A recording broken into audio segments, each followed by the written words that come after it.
बहुत पहले की बात है। एक शिल्पकार मूर्ति बनाने के लिए जंगल में पत्थर ढूंढने गया। वहाँ उसको एक बहुत ही अच्छा पत्थर मिल गया, जिसको देखकर वह बहुत खुश हुआ और कहा, यह मूर्ति बनाने के लिए बहुत ही सही है। जब वो आ रहा था तो उसको एक और पत्थर मिला। उसने उस पत्थर को भी अपने साथ ले लिया।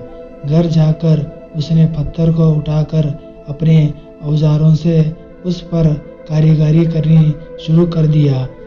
औजारों की चोट जब पत्थर पर हुई तो वह पत्थर बोलने लगा कि मुझको छोड़ दो, इससे मुझे बहुत दर्द हो रहा है। अगर तुम मुझ पर चोट करोगे तो मैं बिखर कर अलग हो जाऊंगा। तुम किसी और पत्थर पर मूर्ति बना लो। पत्थर की बात सुनकर शिल्पकार को दया आ गई। उसने पत्थर को छोड़ दिया और दूसरे पत्थर को लेकर मूर्ति बनाने लगा। वह पत्थर कुछ नहीं बोला। कुछ समय में शिल्पकार ने उस पत्थर से बहुत अच्छी भगवान की मूर्ति बना दी। गांव के लोग मूर्ति बनाने के बाद उसको लेने आए।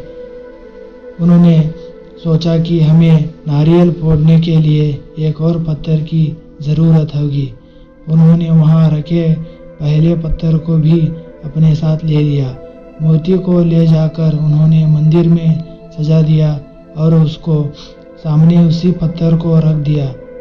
जब भी कोई व्यक्ति मंदिर में दर्शन करने आता तो मूर्ति को फूलों से पूजा करता, दूध से स्नान कराता और उस पत्थर पर नारियल फोड़ता था। जब लोग उस पत्थर पर नारियल फोड़ते तो बहुत परेशानी होता, उसको दर्द होता और वह चिल्लाता, लेकिन कोई उसकी सुनने वाला नहीं था। उस पत्थर ने मूर्ति बने पत्थर से बात करी और कहा कि तुम तो बड़े मजे से हो। लोग तो तुम्हारी पूजा करते हैं, तुमको दूध से स्नान कराते हैं और लड्डुओं का प्रसाद चढ़ाते हैं, लेकिन मेरी तो किस्मत ही खराब है। मुझ पर लोग नारियल फोड़ कर जाते हैं।